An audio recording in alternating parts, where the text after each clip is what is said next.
What's going on, good people? So this summer I had the amazing opportunity to go to the grass seed production mecca out in Oregon to the Mountain View Seed 2025 field day. It was an amazing opportunity. They got a lot of information out there and they've got a lot going on. So in this video, we're gonna listen to two talks that I was able to hear while I was there at the field day and hear all about the tall fescue. These two talks are all about tall fescue and they're actually going to cover some of the behind the scenes things that they're doing to improve the current cultivars of tall fescue that you're currently using and some new stuff that's coming to the market. So let's get into this first talk and hear all about their Optimum Tall Fescue, which is currently on the market right now. Well, we're out here at the Mountain View Seeds 2025 Field Day. I'm Mathis Kinsey with our product development group, and just want to talk a little bit about our tall fescues today. Mountain View Seeds was started, and one of our priorities is to bring top tier, top performing genetics to the market. And so that's one thing you can count on from us at Mountain View. I'm standing here in front of our tall fescue lineup, and I'm going to talk just briefly about Optimum, which is our 4-way tall fescue blend. We got Titanium, Dynamite, we have Raptor, and Avenger 3. And this is a fantastic 4-way blend that we've handpicked just looking at disease resistance, looking at drought tolerance, overall turf quality, and just aesthetic, that you get a nice good color out there. So we test these rigorously through a couple different groups. One is the NTEP, National Turf Evaluation Program. And this is something that we're really passionate about, performing in the top 10-15% of the NTEP trials. There's probably 130 some trials or new varieties tested every 5 or 6 years, and we consistently perform in that top group. So what can you expect as a consumer from our products? You know, you're gonna get that consistent performance even under low inputs. So we're a member of the A-List group, Alliance for Low Input Sustainable Turf, and that's just something we're passionate about. Sustainability becomes a bigger thing. So you can get away with a little less fertilizer, maybe a little less water, and still have a really nice looking yard. For those of you that like the higher maintenance, that are really particular with your yards, you're gonna definitely see really pleasing dense sward. The more often you're mowing, the more often you're just giving it those touch-ups, the better product you're gonna see. We've got a great, fantastic lineup. We've got 7 new ones coming to us here in the next year or two that we're super passionate about. These are gonna take it to the next level. A lot of the tall fescues we're seeing here today that I'm standing in these plots, they all look pretty good, but we're gonna test these and push these farther in the different areas of the US where we have more disease pressure, we have hotter and more humid summers, and you'll start to see separation with some of our varieties and some of the other ones out in the marketplace. So now that we've heard about what's on the market right now, let's talk about some of the things of how they come up with the cultivars that they do, their methods of actually getting those cultivars to be in the bag that you're actually putting on the lawn, and some of the things that they do to actually weed out some of the cultivars that aren't up to the standards before it gets to either your lawn or a professional sports field where sometimes a lot of these cultivars end up at. All right, now let's get into the background, behind the scenes, nitty gritty information of what they're doing about their processes to give you the best lawn on the block. You left a lot of hot weather back there, right? Virginia, all right. Is it nice here or what? Yes. It's pretty darn nice, right? That's the same thing the grasses think. So it's not as nice back on the East Coast. You know, I left Georgia. I was looking at tall fescue trials. Between the humidity, the heat, and the rains we've had, tons of brown patch in my trials right now.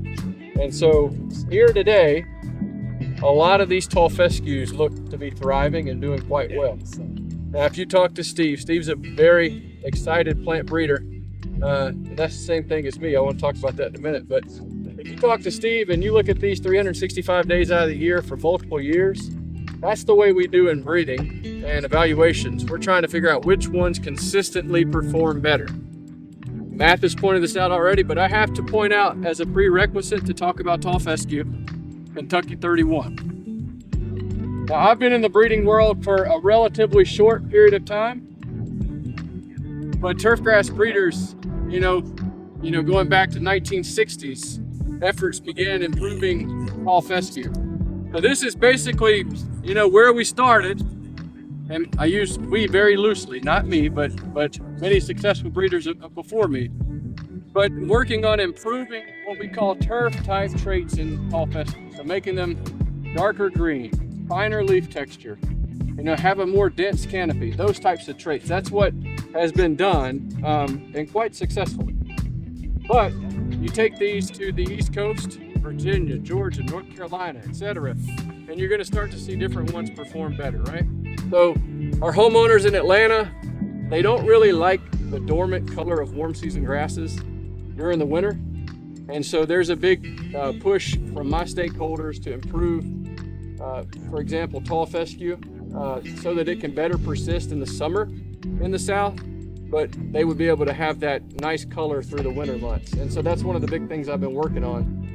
But for me, I wouldn't just be satisfied if I was breeding a variety just for a small microclimate. I want my cultivars that have better drought performance to be used throughout a large part of the country. And so that's where our North Georgia environment comes in. So in the North Georgia mountains, we have a research and education center in Blairsville, Georgia, and that's at about 2,000 foot elevation.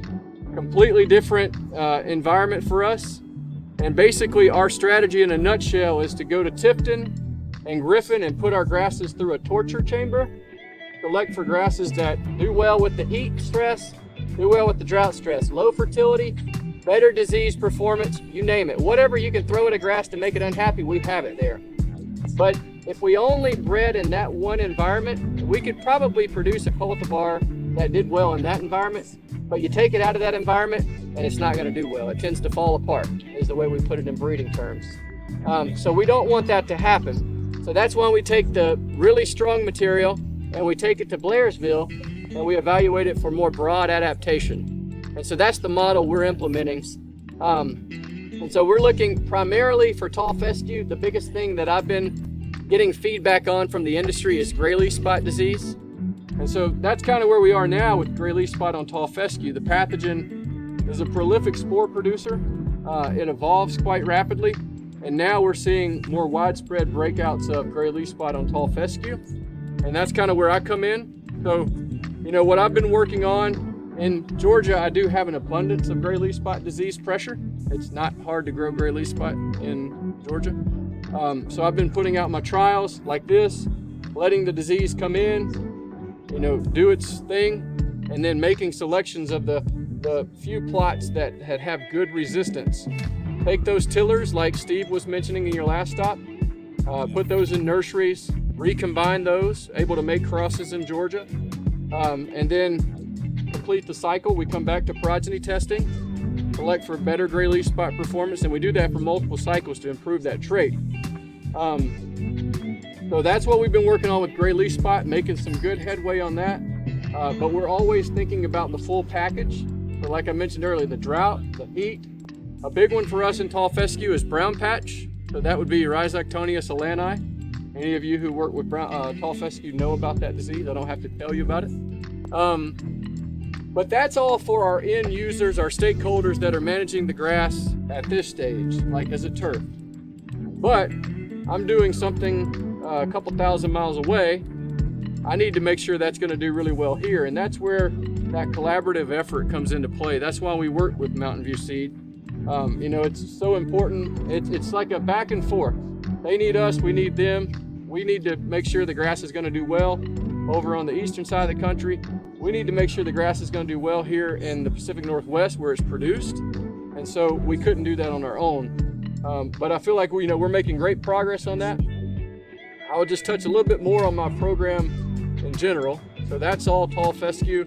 Tall fescue is my primary focus right now. That's the one I feel like my stakeholders need me to improve the most for right now, immediately. After hearing all of that information about tall fescue, I feel confident and pretty comfortable saying Mountain View Seed has a lot in store still to come, yet with even more improvements on their tall fescue cultivars, and they're not done yet. So with that, y'all know I've been using Mountain View Seed cultivars for over 5 years now at this point. You can see it in my lawn. You heard me talking about it. And to be able to get out there to their field day, to see their plots, to see the fields of where all of those seeds are actually being grown, harvested, and also put into the bags that end up in my lawn, your lawn, sports fields all over. It was actually a pretty cool experience. So I've got a lot more footage coming that I'll be releasing from this field day and from that experience that I've got, but I hope you've enjoyed this one. And as I always say,